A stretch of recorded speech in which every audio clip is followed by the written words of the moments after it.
Happy midweek. I hope you're making it all the way through. This is your April 8th and 9th digital online lessons. They've just announced this is it for the rest of the year. We are going straight through to May 26th online. So this is what we do now. And you will adjust. I will adjust. We'll get used to doing this. All right, we will get back to normal. Next year's going to look fantastic. Here's your lesson for the day. Let's see if I can highlight this for you. We've got our riddle and agenda, and an update on what's going on. Today we have a short lesson on the types of natural selection. This is really important for you to understand because you have a worksheet on this today. And if you watch the details in the video, this will help very much. All right, here we go. Your riddle of the day today. A word slowly disappearing. I wonder what that means. Find out soon. Here's what's going on in the United States. Worldwide, we have 1.3 million cases of COVID-19 virus with 81,000 recorded deaths. And in the U.S., we are up to 12,000 fatalities and approaching 400,000 cases as of April 7th in the evening. And Arkansas is approaching 1,000 cases with 18 confirmed fatalities right now. I'm very concerned these numbers are not lining up with our region. Let's hope we get enough testing active so we can find out the real numbers. And the quicker we can get this curve to start going down. Globally, we see this curve move, but Arkansas's curve is still climbing. We're concerned about that. All right, let's talk about today's lesson.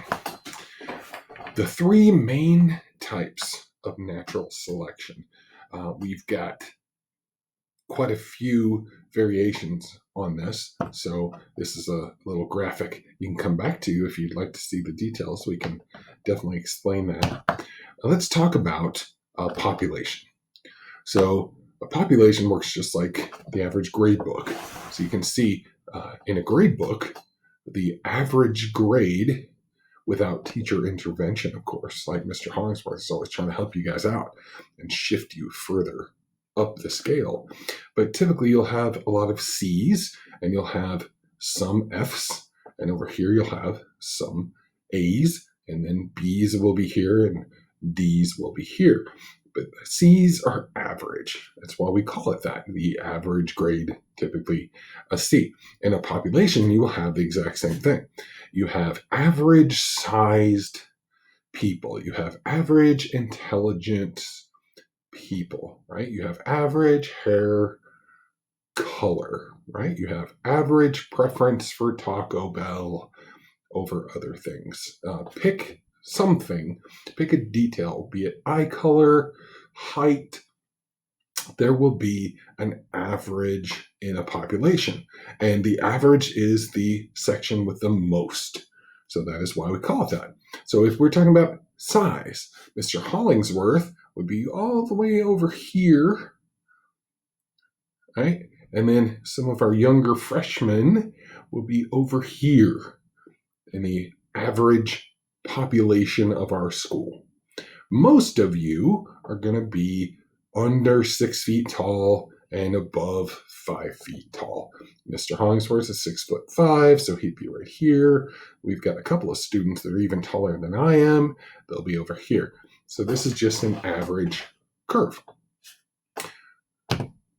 If you talk about changes in a population, a selection pressure.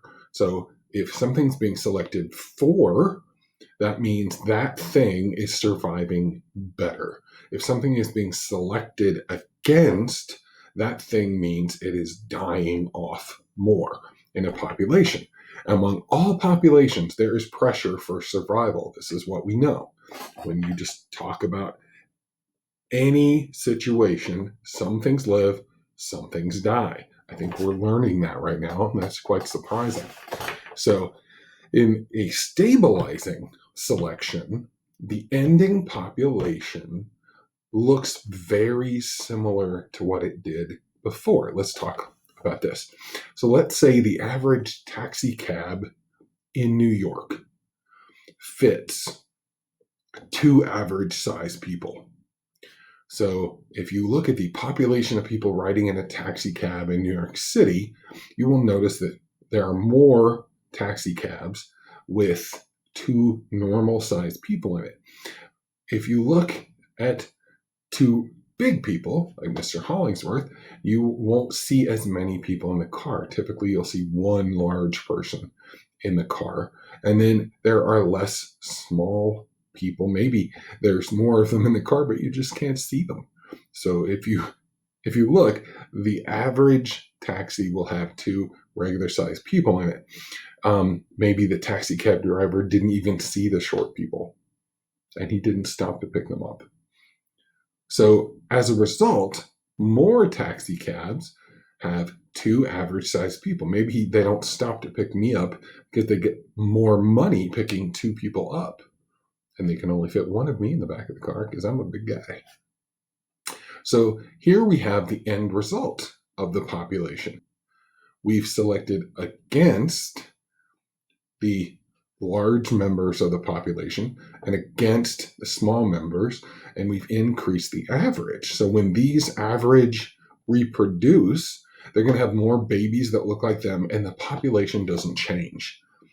It goes up and down, up and down, up and down. This is why it's called stable. Most populations alive today look like this. And this is why people say, oh, I don't believe in evolution because nothing changes. Well, yeah, evolution's still happening, but we're selecting against the extremes and they look normal over and over and over. Let's talk about the next kind. This is directional selection. Whenever an environment changes, you will start to see the population shift. And when the population shifts, that is what we call natural selection through evolution. Right? So evolution occurs. And why does it occur? That is because natural selection is the driver. And you can see this when the population begins to change appearance. So in this case, you have an average population and something is eliminating, in this case, the larger members of the population. Maybe there's a gigantic predator and it loves eating big people.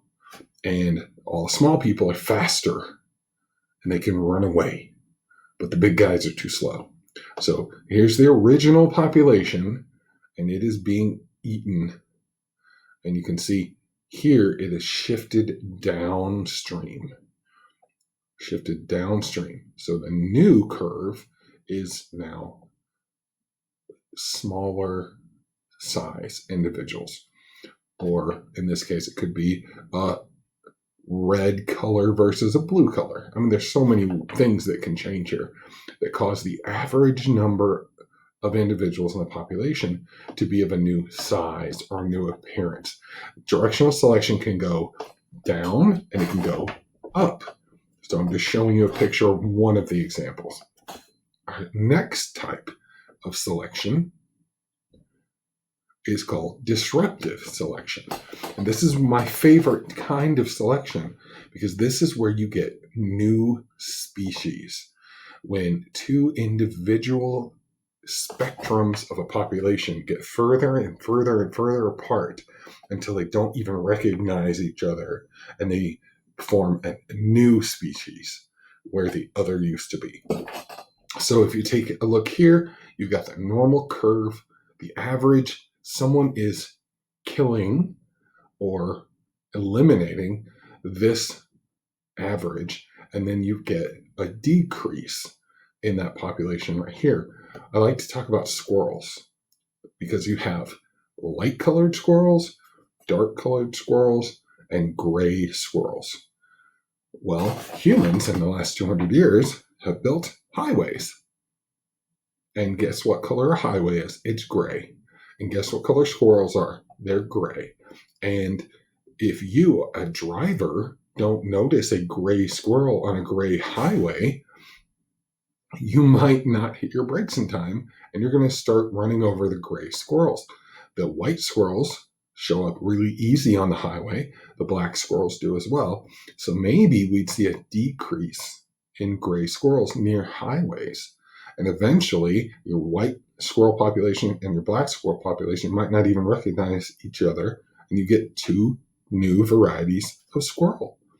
That's a possibility. This is called disruptive because you're disrupting the average. Let's end the lesson. Today's riddle of the day is fade away.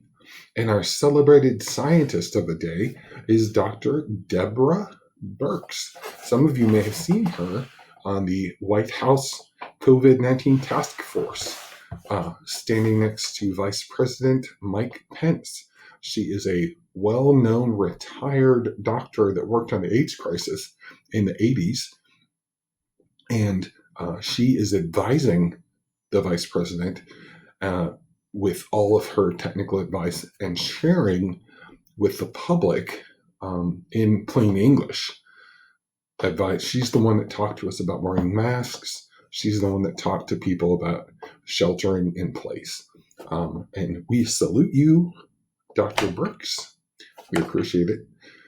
Kids, I will see you on Monday and possibly this Friday if you show up for the Google Hangout. That went really well last week. I had a good time checking in with you guys.